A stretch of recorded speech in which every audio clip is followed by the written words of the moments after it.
Let us start with today's topic. Today's topic is role and prerequisites of development communication.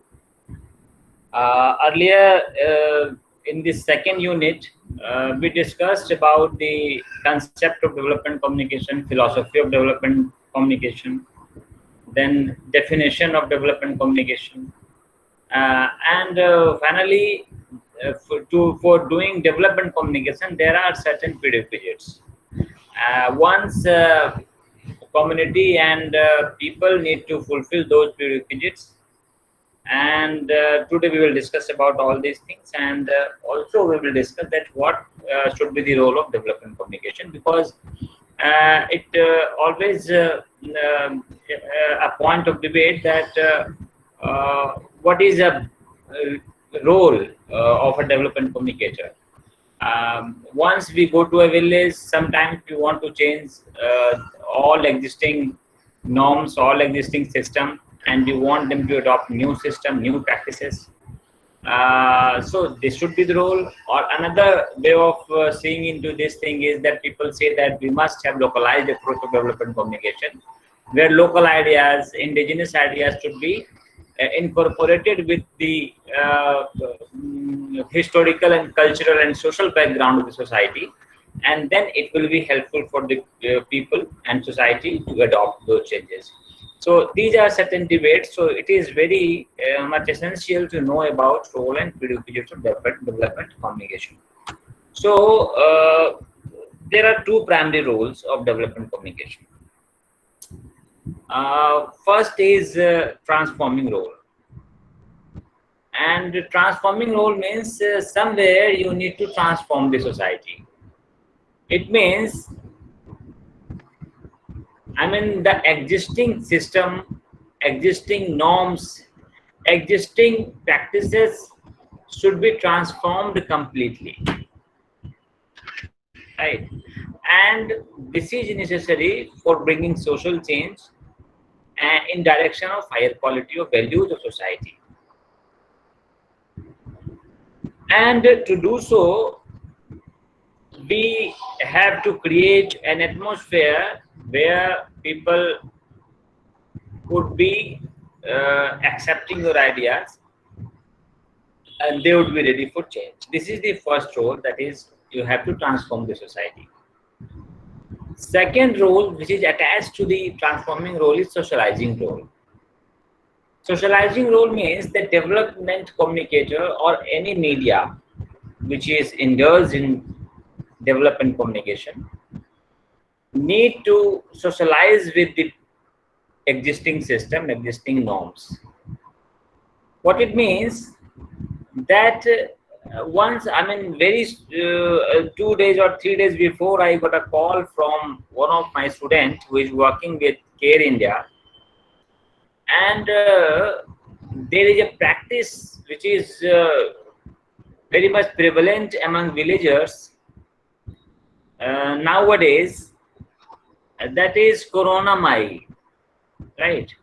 People have started worshipping Corona Mai, and what they do is they go to the hilly areas, they go to the banks of rivers with some offerings, and they dig a hole and they put all those offerings and they come back. My student was asking to me that how to control this behavior.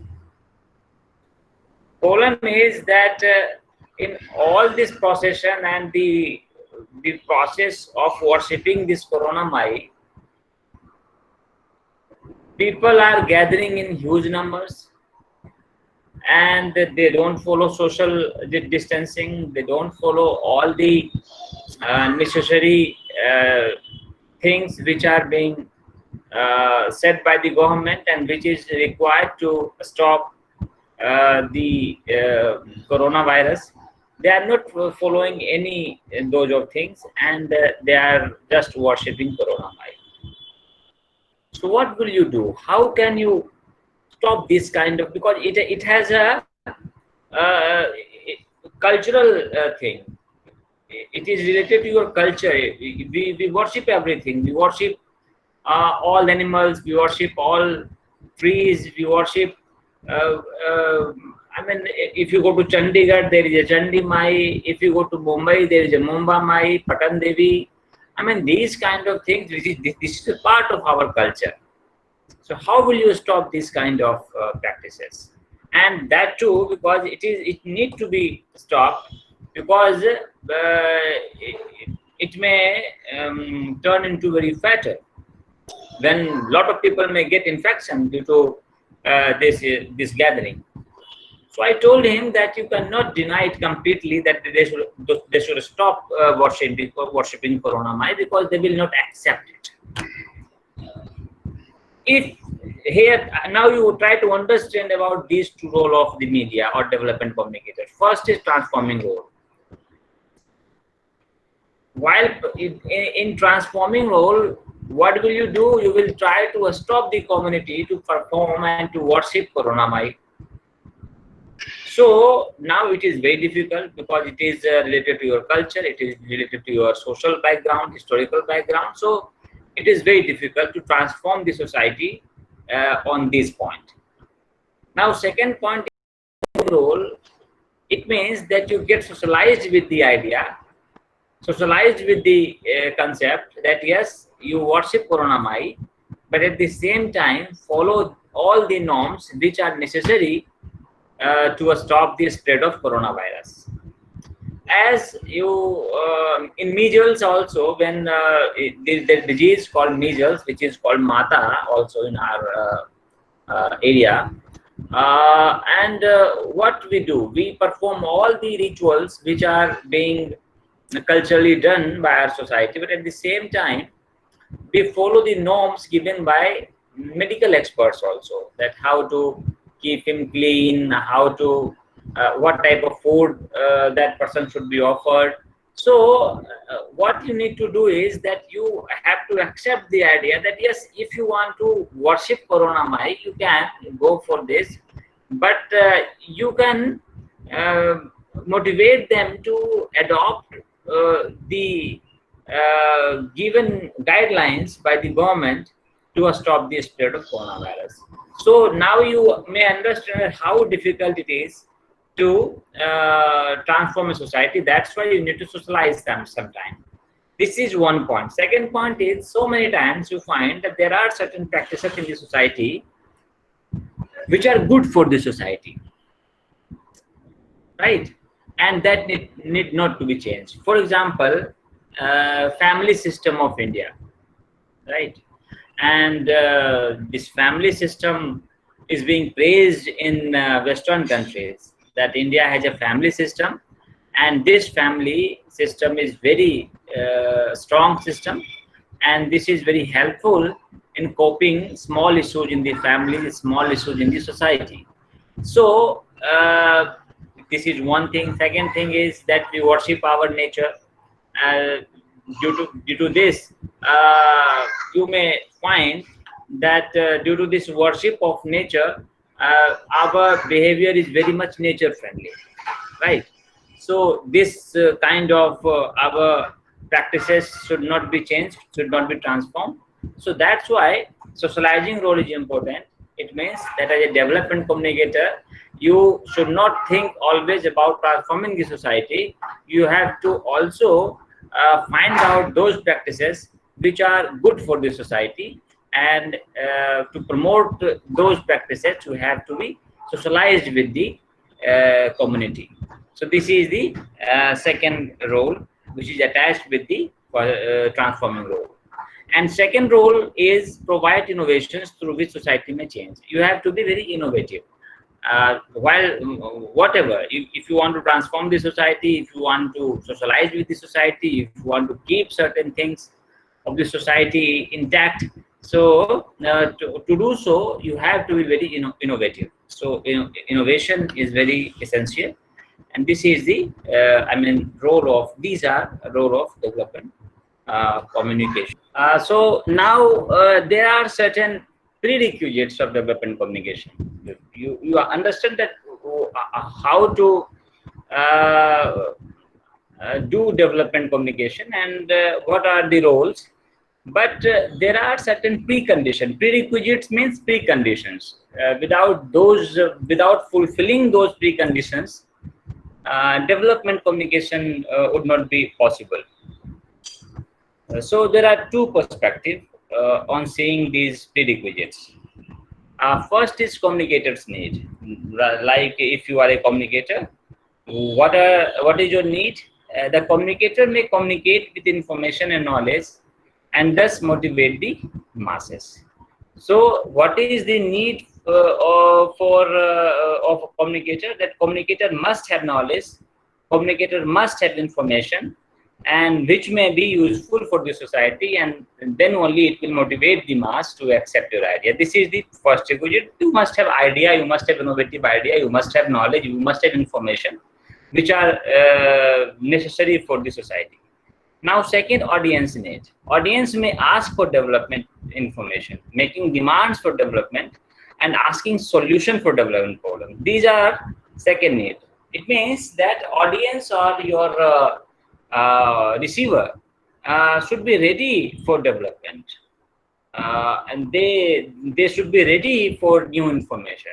They must acknowledge that yes, there are certain problems in their society, and it needs to be changed. And if they will accept that that there is a problem, and they will want change, then only by your information, they would certainly start receiving your idea. These are two perspectives of development communication. That communicator need to be well informed, communicator should have knowledge, and audience should be ready for accepting those information and ready for change, right? So how to do this? Prerequisites, there are certain points. There are three important points related to media. That first one is that human and localized approach to communication rather than abstract and sterile idea. Human and localized approach means that every locality needs different approach of development, right? I mean, if you are in Bihar, Bihar has different problem. Bihar has different kind of society, and the approach of development will be different in Bihar. Means you need to be very, you need to have localized approach for development. Centralized approach means that on national level you may have one approach for bringing in change, but that centralized approach may not work, because every locality has its own culture, every locality has its own practices. So you have to get the idea of that locality first, and accordingly you will bring in a certain idea on the basis of that localized approach. Second is credibility and role of communication links, that your communication link should be credible, and the communicator must have a credibility among the community members, right? So these are second prerequisite. And third is access to communication. Access to communication means that whatever communication link you follow, whatever communication medium you follow, that must be accessible to the community. So these are three prerequisites of development communication. Suppose you want to do development communication and you don't have credibility, people don't have access, you are not having localized approach, then your communication approach will not be fruitful. So these are three important points. Now, when we talk about human and localized approach, it means that communication efforts should be tailored to the needs and psychological disposition of people and development threshold of the people. Development threshold means that each and every individual are at different threshold. Suppose I mean, if you go to the society, if you go to a locality in that locality you will find various type of people. Uh, One may have on upper strata, one may have in lower strata. Uh, People who are on upper strata, they will be very much willing to accept your new idea, and people who are at lower strata, they might be little uh, cynical about your idea. So this threshold is also defined by different points, different gaps, right?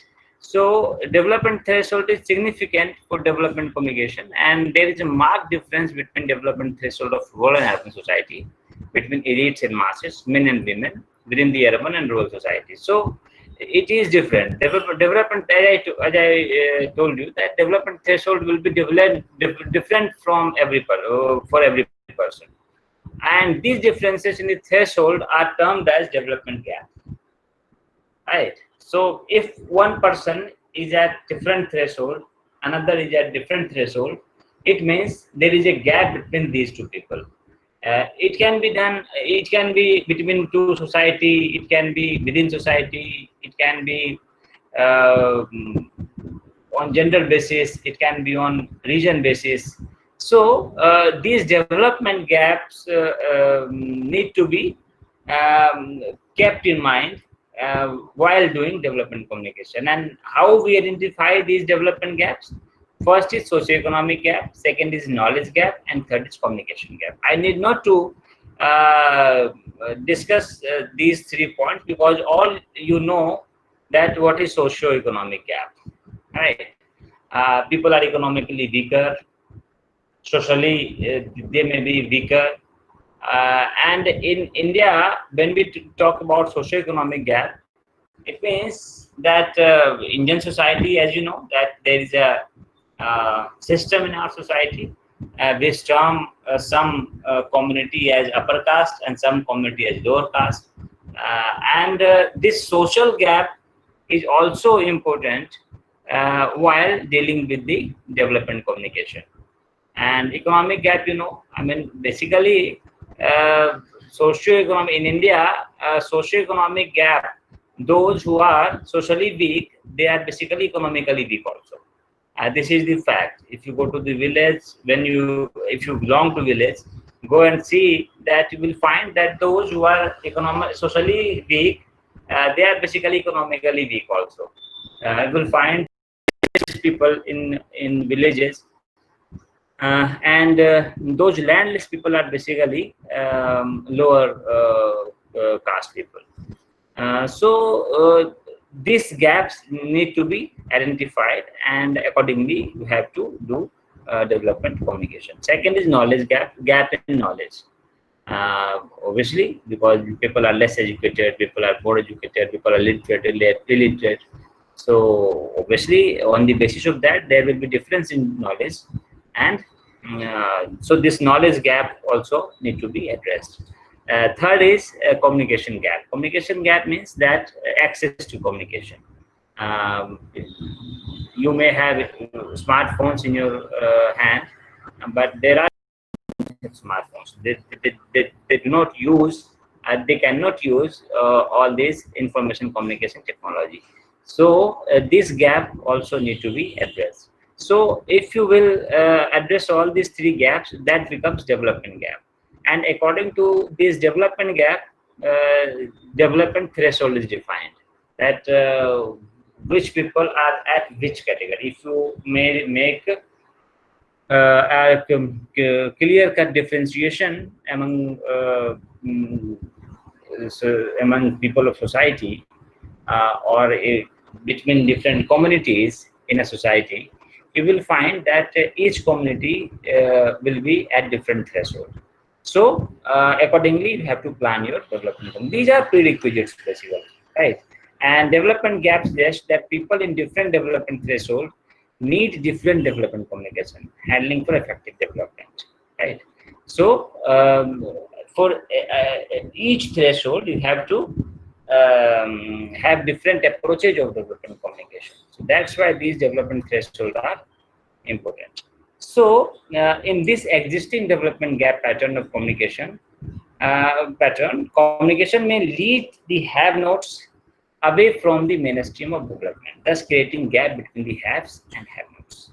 So if this development gap exists, development gap means communication gap, knowledge gap, socioeconomic gap. If this exists, then whole communication effort, right, may not be fruitful, and they will be, due to these gaps, people may get away from the whole development processes, and this will your communication strategy may further create a gap between haves and have-nots. Have means those who have all these facilities. Have-not means those who don't have these facilities. So the purpose of communication should be to fill the development gap by providing them credible information. So now we have a clear-cut idea what is the role of development communication, that you have to communicate to fill this development gap. Development gap means socioeconomic gap, knowledge gap, communication gap. So how to fill this gap? It should be your idea, your purpose.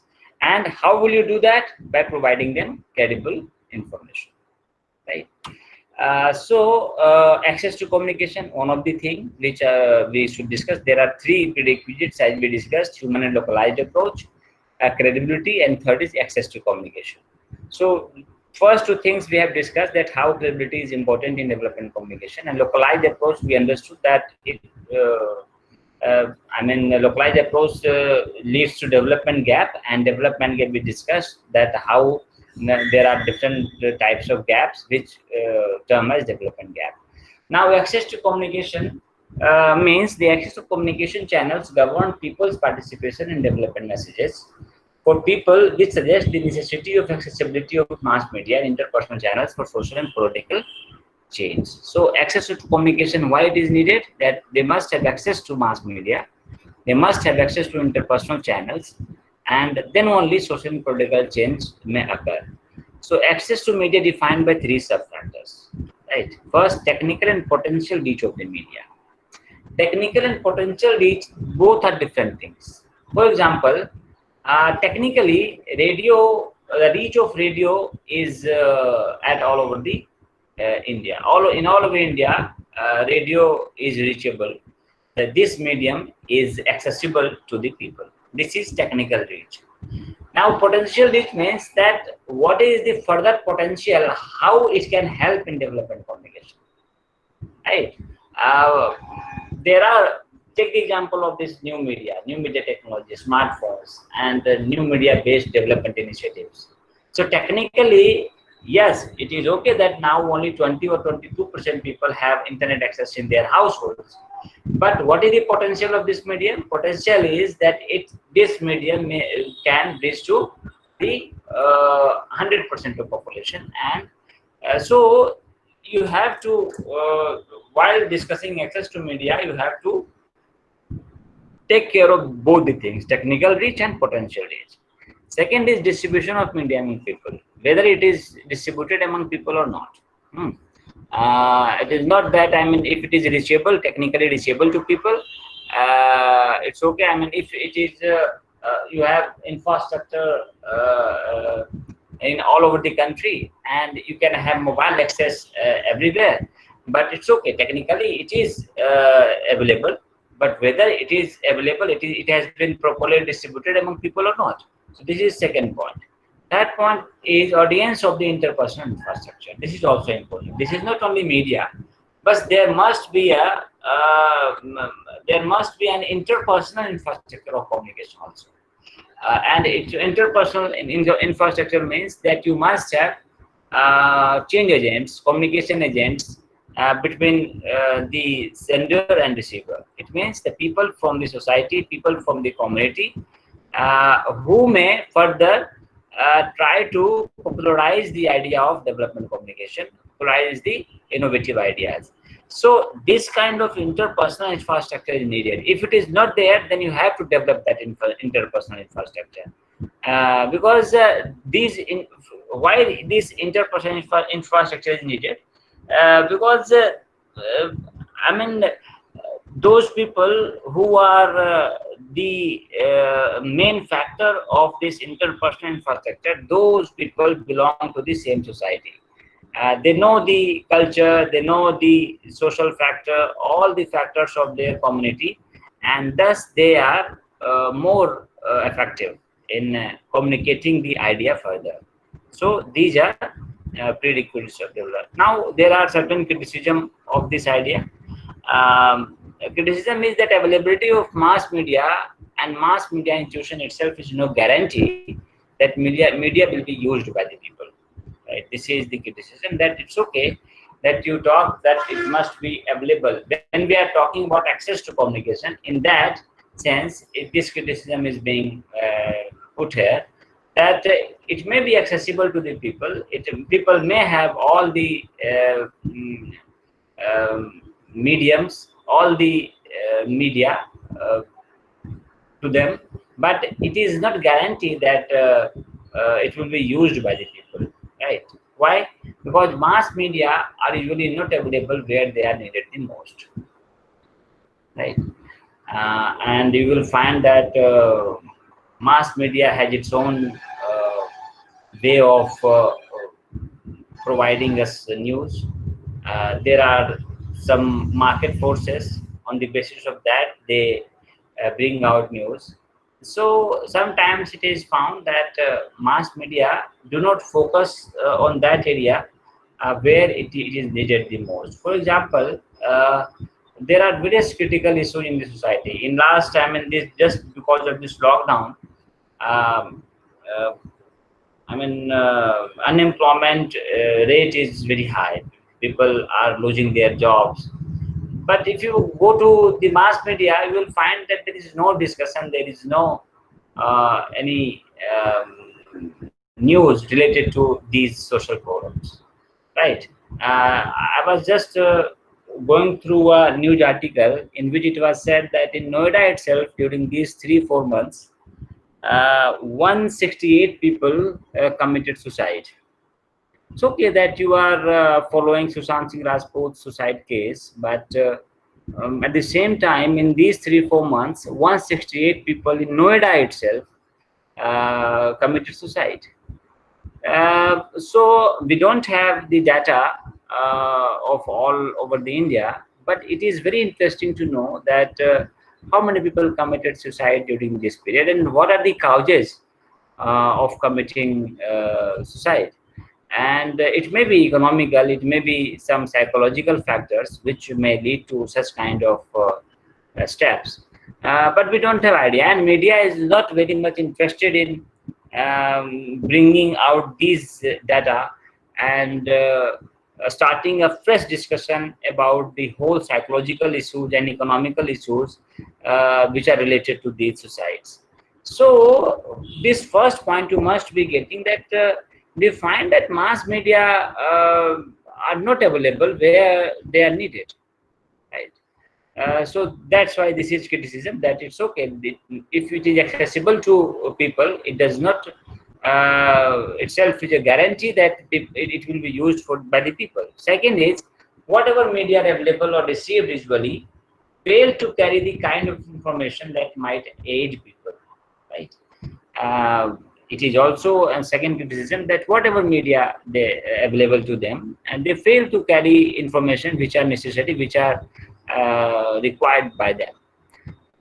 Um, so this is second criticism. Third is, even if functionally relevant information are available, the infrastructure input may not be available. Functionally relevant information means that you may say, suppose there is a flood in a locality, and you ask people to not to drink contaminated water during flood to stop the infections. All right, but functionally, this information is very important. That yes, people should not drink contaminated water. But do you have infrastructure or input to provide them fresh water? If they don't drink water, what will they drink, right? So many times we find that functionally people say that yes, people should not run after government jobs. People should start having their own businesses. They should act like entrepreneur. But it's okay. Functionally, it is very important that yes, people should not always run after the government job. They should start their own businesses. They must have their own idea, and they should excel.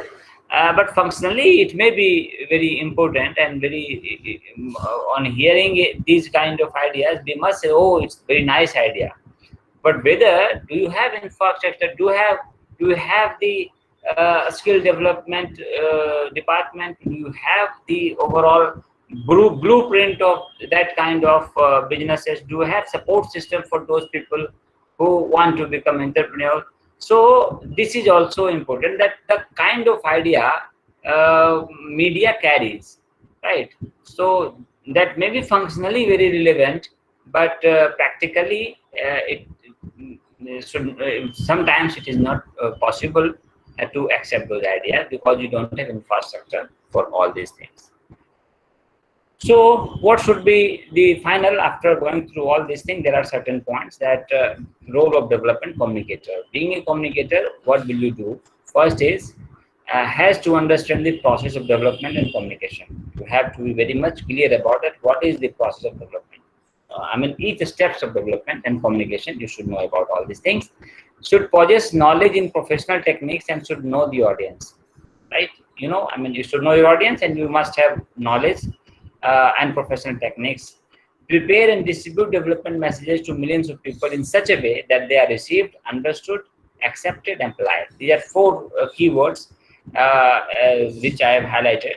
That you have to provide the message in such a manner which must be received by them first, and after that they should receive those messages, and then understood that message, yes, and after that not only understood that message, they should accept those messages, and after accepting that they should apply it on their own life. So after doing that only, I mean, your role as a development communicators, and if they accept this challenge, they will be able to get the people to identify themselves as part of a society and a nation, which will help in bringing human resource together for the total welfare of the individual and the community at large. So after, if you do such kind of thing, then only people will start feeling that yes, they are part of society.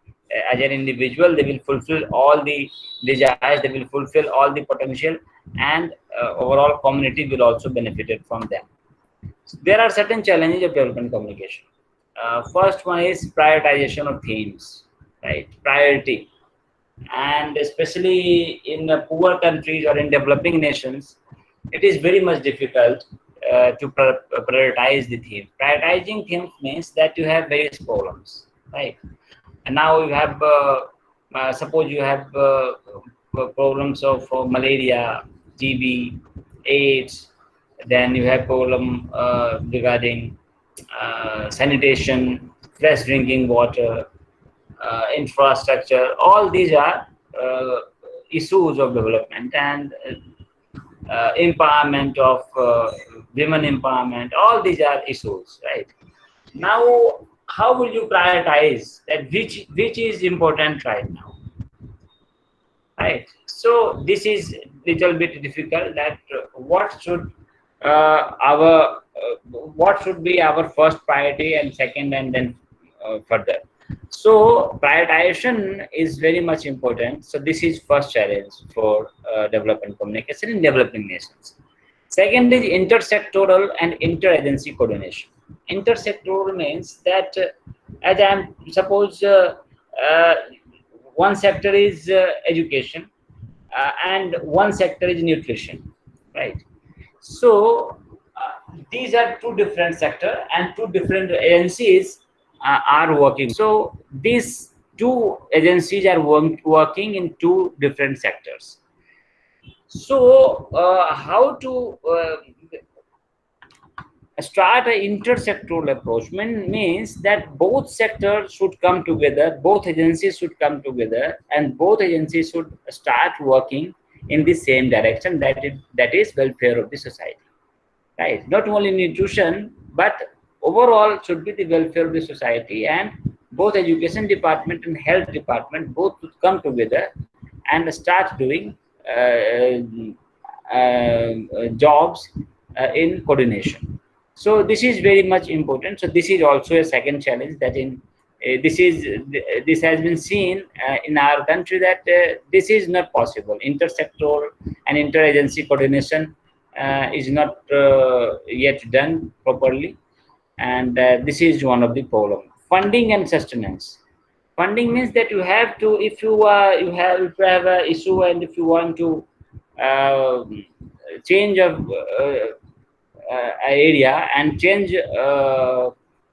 bring a positive change in a particular area, then funding and sustenance. Sometimes, suppose take the example of Namami Gange. Now you have funds right now that you are putting funds to make Ganga clean. But how to sustain this funding? How to keep funding for making Ganga clean? This is one thing. Second, to make it sustainable. I mean, it must be, if you are putting money now to make Ganga clean, it should not be for 3 or 4 years or 5 years. It must be sustainable. It means that uh, it should be clean for coming many years, right? So sustainability is important. So we find that if a project starts, at that time you find that a lot of funding is provided, and after that funds stop.